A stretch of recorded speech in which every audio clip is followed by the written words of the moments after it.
ਮੇਰੇ ਦਰਸ਼ਕੋ, ਵਿਚਾਰ ਚਰਚਾ ਪ੍ਰੋਗਰਾਮ 'ਚ ਤੁਹਾਡਾ ਨਿੱਘਾ ਸਵਾਗਤ ਹੈ। ਇਸ ਪ੍ਰੋਗਰਾਮ ਦੇ ਵਿੱਚ ਮੇਰੇ ਨਾਲ ਸੀਨੀਅਰ ਪੱਤਰਕਾਰ ਬਲਵੰਤ ਤਕਸ਼ਕ ਹਨ, ਜਿਨ੍ਹਾਂ ਦੀ ਹਰਿਆਣਾ, ਹਿਮਾਚਲ ਤੇ ਇਹ ਉੱਤਰੀ ਖਿੱਤੇ ਦੀ ਸਿਆਸਤ ਤੇ ਬੜੀ ਪੈਣੀ ਨਜ਼ਰ ਰਹਿੰਦੀ ਹੈ।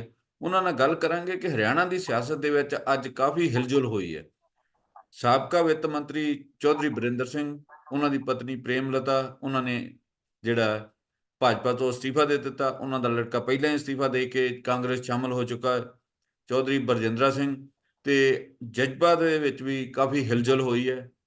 ਤੇ ਤਕਸ਼ਕ ਹੋਣਾ ਤੋਂ ਜਾਣਦੇ ਕਿ ਉਹ ਇਸ ਹਿਲਜੁਲ ਬਾਰੇ ਕੀ ਕਹਿਣਾ ਚਾਹੁੰਦੇ। तक्षक जी। जी सर। जम्मू साहब, आपकी बात ठीक है कि पूर्व केंद्रीय मंत्री चौधरी बीरेंद्र सिंह ने ऐलान कर दिया है कि वो भाजपा छोड़ देंगे। उन्होंने अपना इस्तीफा जो है भाजपा के राष्ट्रीय अध्यक्ष जेपी नड्डा साहब को भेज दिया है। कल दिल्ली में कांग्रेस मुख्यालय में चौधरी बीरेंद्र सिंह और उनकी पत्नी जो पूर्व विधायक प्रेमलता जी हैं, वो अपने समर्थकों के साथ कांग्रेस में शामिल हो जाएंगे। आपको पता है कि चौधरी बीरेंद्र सिंह ने पहले भी कांग्रेस छोड़ी थी, तिवारी कांग्रेस बनाई थी, फिर वो कांग्रेस में शामिल हो गए थे। अब वो दूसरी बार फिर अपने घर में वापस लौट रहे हैं। लेकिन मैं ये मानता हूं कि लोकसभा चुनाव के मौके पर चौधरी बीरेंद्र सिंह का और उनके समर्थकों का पार्टी छोड़ना भाजपा के लिए एक बड़ा झटका है और कांग्रेस की ये एक बड़ी उपलब्धि है। राजीव गांधी के समय से ही चौधरी बीरेंद्र सिंह कांग्रेस में उनके नजदीकी रहे हैं। कुछ परिस्थितियां ऐसी बनी कि वो मुख्यमंत्री पद की दौड़ में पिछड़ गए और चौधरी भूपेंद्र सिंह हुड्डा 10 साल मुख्यमंत्री रहे, भाजपा में चले गए। भाजपा ने उनको केंद्र में मंत्री बनाया, राज्यसभा में भी भेजा। लेकिन जब उनको अपने बेटे के लिए उन्होंने सीट खाली की और जब ब्रजेंद्र सिंह आईएएस की नौकरी छोड़ के राजनीति में आए जम्मू साहब, और हिसार से जब वो सांसद बने, तो चौधरी बीरेंद्र सिंह को ये उम्मीद थी कि ब्रजेंद्र सिंह केंद्रीय मंत्रिमंडल में शामिल होंगे, उन्हें मौका मिलेगा क्योंकि आईएएस अधिकारी हैं और अपना करियर जो चीफ सेक्रेटरी तक पहुंच सकते थे वो छोड़ के उन्होंने राजनीति में किस्मत आजमाने का फैसला किया। पहले ही चुनाव में वो जीते। आपको ये भी पता होगा चौधरी बीरेंद्र सिंह भी हिसार से एक बार सांसद रह चुके हैं कांग्रेस के टिकट पर, और उन्होंने पूर्व मुख्यमंत्री चौधरी ओम प्रकाश चौटाला को शिकस्त दी थी। अब जब वो अपने समर्थकों के साथ कांग्रेस में आ जाएंगे तो मैं समझता हूं कि लोकसभा चुनाव के मौके पर न केवल उनको, उनके परिवार को, बल्कि कांग्रेस को भी मजबूती मिलेगी। और ये भी उम्मीद की जा सकती है जम्मू साहब कि प्रेमलता जो उचाना से भारतीय जनता पार्टी की टिकट पर चुनाव लड़ना चाहती थी, उनको टिकट नहीं मिला, तो कांग्रेस बेटे को भी टिकट दे सकती है और आने वाले 6 महीने बाद जो विधानसभा चुनाव होंगे उसमें प्रेमलता को भी उचाना कला से किस्मत आजमाने का मौका दिया जा सकता है। बड़ी वजह तक्षक जी क्या रही? उनके बेटे पहले छोड़ चुके हैं, चौधरी बीरेंद्र सिंह और उनकी पत्नी, तीनों के छोड़ने की बड़ी वजह यही है कि वो केंद्रीय मंत्रिमंडल में शामिल नहीं किया गया, या कोई और वजह भी है? नहीं, देखिए, वो अपने ही कॉन्स्टिट्यूंसी में जब भारतीय जनता पार्टी और जननायक जनता पार्टी के बीच में समझौता हुआ जम्मू साहब, तो उचाना कला से विधायक थे दुष्यंत चौटाला जो डिप्टी चीफ मिनिस्टर थे थोड़े समय पहले तक। तो ये थी कि उचाना से उनकी पत्नी कैसे चुनाव लड़ेंगी। अगर जेजेपी और बीजेपी का गठबंधन हो जाता है तो जीते हुए विधायक के हिस्से में आएगी वो सीट। तो चौधरी बीरेंद्र सिंह लगातार ये चेतावनी देते रहे भाजपा को कि अगर आपने जेजेपी से गठबंधन नहीं तोड़ा तो वो पार्टी छोड़ देंगे। और उन्होंने जींद में एक रैली करके पार्टी को चेताया था और ये भी कहा था कि वो विभिन्न क्षेत्रों के कुछ बुद्धिजीवी लोगों से बातचीत कर रहे हैं जो अपने अपने फील्ड में एक्सपर्ट हैं। और ऐसे में अगर जजपा से भाजपा का गठबंधन जारी रहता है तो वे एक अपना मोर्चा बढ़ाएंगे और कम से कम 30 सीटों पर अपने उम्मीदवार खड़े करेंगे। और आपको पता है अब जेजेपी का गठबंधन टूट चुका है। तो उनसे सवाल किया गया था कि चौधरी बीरेंद्र सिंह जी, जब आपकी चेतावनी पर भारतीय जनता पार्टी ने जजपा से गठबंधन तोड़ दिया है, फिर आपकी पार्टी छोड़ने की वजह क्या है? तो उनका ये कहना था कि ये गठबंधन दिखावे में टूटा है, अंदर खाने गठबंधन ज्यों का त्यों है। और भारतीय जनता पार्टी जिसको जहां से उम्मीदवार उतरवाना चाहेगी जेजेपी की टिकट पर, वो उम्मीदवार भारतीय जनता पार्टी जेजेपी मतलब वहां मैदान में उतारेगी। यानी कि कुल मिला के चौधरी बीरेंद्र सिंह का यह कहना था कि बीजेपी और जजपा अंदर खाते एक हैं और उम्मीदवार वो उतारे जाएंगे जो कांग्रेस के वोट काट सके। ऐसे में उन्होंने एक और घोषणा की थी कि दावा किया था कि मैं 2 विधायकों को अपने साथ लेके कांग्रेस में शामिल होऊंगा। तो मुझे लगता है कि अभी विधानसभा चुनाव में 6 महीने का समय है। 2 विधायकों से उनकी बातचीत हो चुकी थी, उनसे पूछा भी था। आज मेरी बात हुई थी चौधरी बीरेंद्र सिंह जी से, मैंने पूछा कि 2 विधायक कौन हैं? तो उन्होंने नाम बताने से तो इनकार किया, लेकिन उन्होंने कहा कि अभी 6 महीने का समय, इसलिए उनकी विधायकी खत्म करवाने का कोई मतलब नहीं है। मैं अपने समर्थकों के साथ, अपनी पत्नी के साथ कल कांग्रेस में दिल्ली मुख्यालय में जाऊंगा और शामिल होऊंगा। और उनके बेटे जो आईएएस अफसर हैं, हिसार से सांसद थे, उन्होंने पहले ही भाजपा छोड़ दी थी, सांसद पद से इस्तीफा दे दिया था, कांग्रेस में शामिल हो गए थे। मैं सोचता हूं कि कांग्रेस पार्टी उनको हिसार से लोकसभा क्षेत्र में टिकट देगी और उनकी पत्नी भी आने वाले समय में, प्रेमलता जी, उचाना कला से कांग्रेस की उम्मीदवार होंगी। तक्षक जी, जैसे कांग्रेस में बीजेपी में काफी हलचल हुई है, वैसे ही जजपा पे भी काफी हलचल है। जो प्रदेश अध्यक्ष हैं निशान सिंह, कुछ और भी छोड़ रहे हैं जजपा को। क्या लगता है जी, आपको, जजपा का क्या वजूद, किसी कैसा झटका जजपा को लगने वाला है? देखिए, लोकसभा चुनाव में जजपा ने अभी तक सिर्फ महेंद्रगढ़ भिवानी सीट से एक उम्मीदवार की घोषणा की है, राव बहादुर सिंह। वो पहले भी विधायक रहे हैं इनेलो के, फिर वो कांग्रेस में थे, कांग्रेस में उनको टिकट मिलने की संभावनाएं लोकसभा की नजर नहीं आ रही थी। राव दान सिंह का नाम आगे था, श्रुति चौधरी भी, जो पूर्व मुख्यमंत्री बंसीलाल जी की पोती हैं, उनकी भी टिकट की दावेदारी है। ऐसे में राव बहादुर सिंह ने सोचा कि अगर लोकसभा चुनाव लड़ना है भिवानी महेंद्रगढ़ से, तो जजपा उनके लिए ठीक रहेगी। उन्होंने दुष्यंत चौटाला जी को फोन किया और पार्टी में शामिल हो गए, और जेजेपी ने उनको अपना उम्मीदवार भी घोषित कर दिया है। अभी 9 सीटों पे जजपा को उम्मीदवार घोषित करने हैं, क्योंकि उन्होंने, दुष्यंत चौटाला ने घोषणा की, हम सभी 10 सीटों पे लड़ेंगे। लेकिन काफी जद्दोजहद के बाद अभी तक उम्मीदवारों के नामों का ऐलान नहीं हो पाया है। ऐसी सूरत में पार्टी के ही लोगों ने जम्मू साहब जजपा को झटका देना शुरू कर दिया है। पूर्व विधायक जो जजपा के प्रदेश अध्यक्ष हैं सरदार निशान सिंह, उनका पार्टी छोड़ना लोकसभा चुनाव से ठीक पहले जजपा के लिए एक बड़ा झटका है। उधर नारनौल में जो नगर परिषद की चेयरमैन है कमलेश सैनी, उन्होंने पार्टी छोड़ दी है।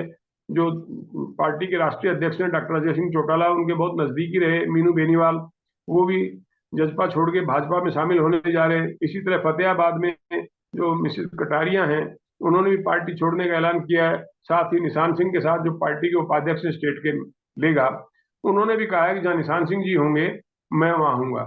इस बारे में निशान सिंह जी से भी बात की गई थी, तो उन्होंने कहा मौखिक तौर पर उन्होंने पार्टी के राष्ट्रीय अध्यक्ष को जजपा छोड़ने के बारे में सूचना दे दी है, और जल्द ही लिखित में भी वो अपना इस्तीफा भेज देंगे। जब उनसे ये पूछा गया जम्मू साहब कि आपके साथ और कौन कौन लोग आएंगे, जजपा को कौन कौन अलविदा कहेंगे, तो उनका कहना था कि मैंने किसी को पार्टी छोड़ने के लिए नहीं कहा है। जो मेरे साथ आना चाहें उनका स्वागत है। किस पार्टी में शामिल होंगे, उन्होंने कहा मैं अपने समर्थकों के साथ बैठ के एक फैसला करूंगा, उनकी जो राय होगी उसी के मुताबिक मैं किसी पार्टी में जाऊंगा। अभी किस पार्टी में शामिल होना ये तय नहीं किया है, लेकिन जज्बा जरूर छोड़ दी। तक्षक जी, इसके साथ ही जो हरियाणा के साबका गृह मंत्री हैं अनिल विज, उन्होंने भी कुछ बयानबाजी की है। उन्होंने भाजपा के ऊपर भी थोड़ा कहा है। इसके बारे में आप क्या कहना चाहते हैं? देखिए, अनिल साहब तो, जम्मू साहब, आप समझ सकते हैं कि उसी दिन से नाराज थे जब खट्टर साहब ने मुख्यमंत्री पद से इस्तीफा दिया और नायब सिंह सैनी साहब को विधायक दल का नेता चुना गया। विज साहब ने कहा कि ये मेरे लिए सूचना सिर पर बम फूटने जैसी थी, क्योंकि मुख्यमंत्री खट्टर साहब मुझे अपनी गाड़ी में लेके राजभवन गए थे, वहां मंत्रिमंडल का पूरा इस्तीफा सौंपा, लेकिन उन्होंने मुझे विश्वास में नहीं लिया कि कौन चीफ मिनिस्टर बन रहा है।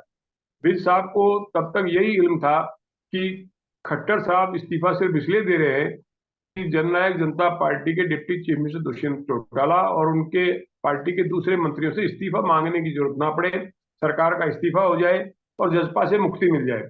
लेकिन जब विधायक दल की बैठक में विज साहब से कहा गया कि आप नायब सिंह सैनी का नए मुख्यमंत्री के नाम का प्रस्ताव करें, तो विज साहब को झटका लगा और वो अचानक मीटिंग से उठ के बाहर आ गए। उन्होंने कहा कि मैं पार्टी का सबसे वरिष्ठ नेता हूं, 6ठी बार मैं विधायक बना हूं, मनोहर सरकार में मैं मंत्री रहा, और जो मेरे लिए संभव था वो लोगों के हित में मैंने काम करने के प्रयास किए। अगर इस सब के बावजूद पार्टी मुझे भरोसे में नहीं लेती, मुझ पर विश्वास नहीं करती, ये क्यों किया, किसने किया, इसकी वजह क्या थी, मुझे कुछ नहीं बताया गया, तो मैं समझता हूँ कि जब कोई मुझ पर भरोसा ही नहीं किया, तो उन लोगों के साथ काम करने का क्या फायदा है। उन्होंने ये भी कहा कि मैंने मंत्रिमंडल में शामिल होने से इनकार कर दिया था। जम्मू साहब, दूसरी बात ये भी है कि देखिए, इसमें कोई शक नहीं है कि भारतीय जनता पार्टी के 6 बार विधायक चुने जाने वालों में सिर्फ एकमात्र अनिल विज ही हैं। उनके बगल में जो असीम गोयल है, अंबाला शहर से विधायक, उनके साथ उनके रेपो ठीक नहीं है, उनको मंत्री बना के एक तरह से विज साहब को मतलब क्या कहते हैं कि उपेक्षा की गई। और दूसरा जो नायब सिंह सैनी साहब है वो भी अम्बाला जिले के हैं, उनके साथ भी विज साहब के रेपो ठीक नहीं थी, उनको मुख्यमंत्री बना दिया गया। ऐसे में उनको लगा कि वो चाहे डिप्टी चीफ मिनिस्टर बनाए जाएं चाहे कैबिनेट मिनिस्टर बनाए जाएं, काम करना उनके लिए मंत्रिमंडल में शामिल नहीं होगा। इसलिए बार बार ये कहने के बावजूद मुख्यमंत्री साहब की पूर्व मुख्यमंत्री खट्टर साहब ने कहा था कि हम उनको मना लेंगे, और उनकी आदत है वो जल्दी नाराज होते हैं लेकिन वे मान भी जाते हैं। खट्टर साहब उनके घर गए, महिपाल ढांडा जो पंचायत मंत्री हैं वो विज साहब के घर गए, असीम गोयल साहब उनका आशीर्वाद लेने उनके घर गए, लेकिन विज साहब के तेवर अभी भी तीखे हैं। और उन्होंने कहा कि मैंने खुद को सिर्फ अंबाला क्षेत्र तक सीमित कर लिया है, जो मेरे से संभव हो सकेगा मैं करूंगा। आज विज साहब का नाम फिर उस समय सुर्खियों में आ गया जब उन्होंने अपने ट्विटर हैंडल से मोदी परिवार शब्द को हटा दिया। उनका ये कहना था कि एक सीमित संख्या होती है, उस सीमित संख्या में अक्सर कुछ फालतू हो रहे थे, इसलिए मैंने उसको नीचे कर दिया। मैं भाजपा का अनन्य भक्त हूं, और जो मेरे लिए पार्टी के लिए संभव होगा अंबाला क्षेत्र में मैं वो करूंगा। देखिए कि इसके साथ जो कांग्रेस पार्टी की टिकटें जो अभी तक अनाउंस नहीं हो रही, देरी क्यों हो रही, लगातार देरी किस वजह से हो रही? देखिए अभी जम्मू साहब छठे चरण में हाँ, वोट छठे पड़ने गेड़ हैं, 'ਚ चोणां होणीਆਂ हरियाणा ਦੇ ਵਿੱਚ, ਪੰਜਾਬ 'ਚ 7ਵੇਂ 'ਚ समय है। होणीਆਂ। और और कांग्रेस की ये इच्छा है कि कुछ ऐसे उम्मीदवार मैदान में उतारे जाएं जो भाजपा को सीधी टक्कर दे सके। कांग्रेस ने आम आदमी पार्टी के साथ समझौता किया है, और कुरुक्षेत्र की सीट जो है आपके प्रदेश अध्यक्ष सुशील गुप्ता को दी है। पिछले दिनों वहां भी एक विवाद हुआ था, उन्होंने कैथल में एक रैली के लिए परमिशन मांगी थी। तो चुनाव आयोग की वेबसाइट पर आपको ध्यान होगा कि कुछ हाँ, अपशब्दों का एसडीएम को इस्तेमाल, सस्पेंड करना उनको पड़ा। रैली की परमिशन नहीं दी गई। और इस सिलसिले में एसडीएम कैथल जो है ब्रह्म प्रकाश को निलंबित कर दिए गए हैं, 2 कर्मचारियों को गिरफ्तार भी किया गया है। आगे इस मामले की जांच जारी है। लेकिन कुरुक्षेत्र जो है नवीन जिंदल के वापस कांग्रेस छोड़ के भाजपा में आने के बाद एक हॉट सीट हो गई है, क्योंकि मुकाबला में दोनों जो उम्मीदवार हैं वो वैश्य समुदाय से हैं। आमतौर पर कुरुक्षेत्र से सैनी समाज के उम्मीदवार जो है सांसद बनते रहे, चाहे गुरदयाल सिंह सैनी रहे हों, चाहे मनोहरलाल सैनी रहे हों, चाहे नायब सैनी रहे हों, चाहे राजकुमार सैनी रहे हों। मतलब कुल मिला के ज्यादातर टाइम कुरुक्षेत्र से जो सांसद चुने गए वो सैनी चुने गए हैं। इस बार 2 वैश्य समुदाय के उम्मीदवारों में मुकाबला है, और कांग्रेस सुशील गुप्ता की मदद कर रही है। ऐसे में कांग्रेस की एक मीटिंग हो चुकी है जम्मू साहब, 9 सीटों पर विचार हो गया, और उनके पार्टी प्रभारी जो है उन्होंने कहा है कि भाई नामों का 3 नामों का पैनल नहीं, एक एक नाम भेजा जाए ताकि दोबारा से मीटिंग हो और उम्मीदवारों का चयन किया जा सके। अभी कांग्रेस के पास वक्त है। कांग्रेस ये नहीं चाहती कि टिकटों की घोषणा हो तो कुछ नाराज जो टिकट के दावेदार जो नेता हैं वो पार्टी को अलविदा कह दें, नाराजगी व्यक्त करें, पार्टी को नुकसान पहुंचाने की कोशिश करें। शायद यही मंशा हो सकती है कि हम उम्मीदवारों की घोषणा तब करें जब कोई पार्टी छोड़ने की स्थिति में ना रहे। नवीन जिंदल पार्टी छोड़ के, कांग्रेस छोड़ के बीजेपी की टिकट पे वो उम्मीदवार बन गए हैं, तो और भी कहीं कांग्रेस को कोई झटका लगने की पॉसिबिलिटी है, आप देख रहे हैं? देखिए मैं ये कहूंगा आपको कि जब लोकसभा चुनाव या विधानसभा चुनाव आते हैं तो आयाराम गयाराम की नीति राजनीति शुरू हो जाती है। जिस उम्मीदवार को ये लगता है कि मुझे टिकट नहीं मिलेगी और दूसरी पार्टी में मेरे लिए भविष्य की संभावनाएं हैं, तो वो लोग पार्टी छोड़ देते हैं। और ये सिलसिला अभी भी रुका नहीं है, चलता रहेगा। लेकिन मैं समझता हूँ कि नवीन जिंदल साहब जो है पिछले 10 साल से पॉलिटिकली सक्रिय नहीं थे। कोयला घोटाले में जब उनका मुकदमा हाँ, दर्ज हुआ उसके बाद से वो एक तरह से राजनीति से अलग हट गए थे। अब भारतीय जनता पार्टी ने खुद उनको कहा है कि आप आओ, हम आपको टिकट देंगे, कुरुक्षेत्र से चुनाव लड़ाएंगे। इसी तरह आपने देखा होगा कि रणजीत चौटाला हाँ जी, को दोबारा मंत्रिमंडल हिसार से। में किया गया, और उनको भी बुला के टिकट दी गई है। यानी कि 6 उम्मीदवार भारतीय जनता पार्टी के ऐसे हैं जो पुराने कांग्रेसी रहे हुए हैं। भारतीय जनता पार्टी आमतौर पर कहती है कि किसी भी कार्यकर्ता की कोई लॉटरी निकल सकती है, लेकिन लोकसभा चुनाव में तो हम देख रहे हैं कि दूसरी पार्टियों के उधार लिए हुए उम्मीदवार मैदान में उतारे गए हैं। तो चुनाव तक ये संभावनाएं रहेंगी कि कौन किस पार्टी से जाएगा। पॉलिटिकल लोग अपना राजनीतिक भविष्य सुरक्षित करने के लिए हमेशा इधर से उधर उधर से इधर होते रहे।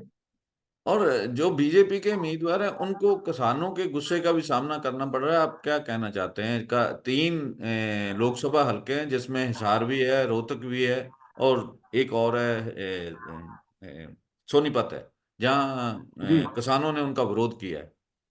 विरोध किया है निश्चित तौर पे। देखिए हरियाणा तो किसान बहुल प्रदेश है।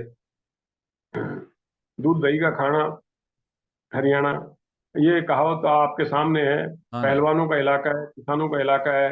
और खट्टर सरकार ने जिस तरह से किसानों को दिल्ली जाने से लिए रोकने की कोशिशें की, बैरिकेड लगाए गए, वाटर कैनन उनको पर छोड़ा गया, मुकदमे बनाए गए, एमएसपी किसानों को नहीं मिली।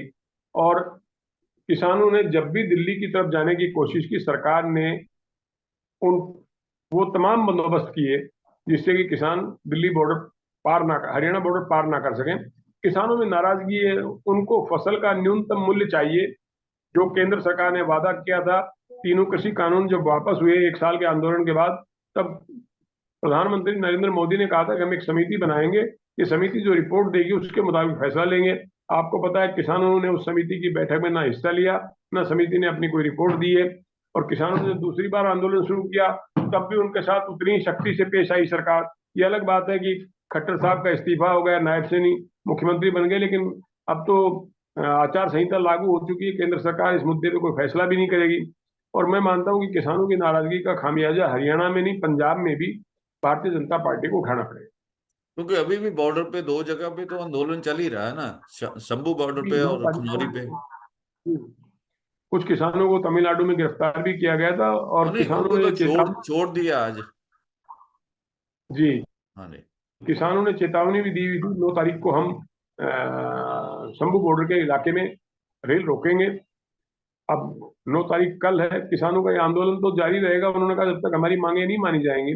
तो मैं मानता हूँ लोकसभा चुनाव तक तो किसानों की जो नाराजगी है वो इस आंदोलन के जरिए प्रकट होती रहेगी। और किसान अगर बीजेपी के हक में मतदान नहीं करते हैं तो इसका पार्टी को नुकसान उठाना पड़ेगा चुनाव में। हरियाणा में इस समय किसान आंदोलन कितना है? हरियाणा ये तो बॉर्डर पे है, हरियाणा के बीच में ये कैसा किसानों का आंदोलन चल रहा है? किसान क्या कर रहे हैं हरियाणा के बीच? जम्मू साहब, भारतीय जनता पार्टी ने यह वादा किया था कि हम किसानों की आय हाँ, 2022 तक दुगनी कर दुगनी कर देंगे, देंगे। 22 तक दुगनी कर देंगे। अब ऐसा तो अगर हो गया होता तो किसान सड़क पे क्यों बैठते। दूसरी बात है कि किसान एक ऐसी कम्युनिटी है जिसको कभी आंधी, कभी बारिश, कभी तूफान, कभी ओले, कभी सूखा, कभी बाढ़, यानी कि ईश्वर की कृपा हो तो उसकी फसल उसके घर में पहुंचेगी। वरना उसको कितनी दुश्वारियों से, दिक्कतों से गुजरना पड़ता है, ये सब आप जानते हैं। और लगातार खाद, बीज, दवाइयां महंगी होती चली गई, कृषि के उपकरण महंगे होते चले गए, लेकिन किसानों की आय में आमदनी नहीं है। किसान का लगातार जमीन जो है परिवारों में बढ़ती जा रही है, जोत कम होती जा रही है और आमदनी कम। जोत भी कम और आमदनी भी कम और मेहनत ज्यादा। ऐसे में किसान अगर केंद्र सरकार के सामने अपनी मांग रखते हैं, स्वामीनाथन आयोग की रिपोर्ट लागू करने के लिए कहते हैं, तो इसमें गलत क्या है। पर कोशिश ये है सरकार की भी दिल्ली में ना पहुंचे किसान, उनको बॉर्डर पर ही किसी तरह रोक दिया जाए। सरकार के पास ताकत है, बैरिकेड्स लगा लगा के किसानों को रोका भी गया है और उनको दिल्ली नहीं जाने दिया गया। अब मैं सोचता हूँ कि किसान इसका एक तरह से प्रतिकार कैसे करेगा। अब लोकसभा चुनाव है उसके सामने, वो अपनी नाराजगी चुनाव में ही व्यक्त कर सकता है, वोट के जरिए। तो तक्षक जी, हमारे साथ जुड़ने के लिए आपका बहुत बहुत धन्यवाद। Thank you very much. शुक्रिया, शुक्रिया जम्मू साहब।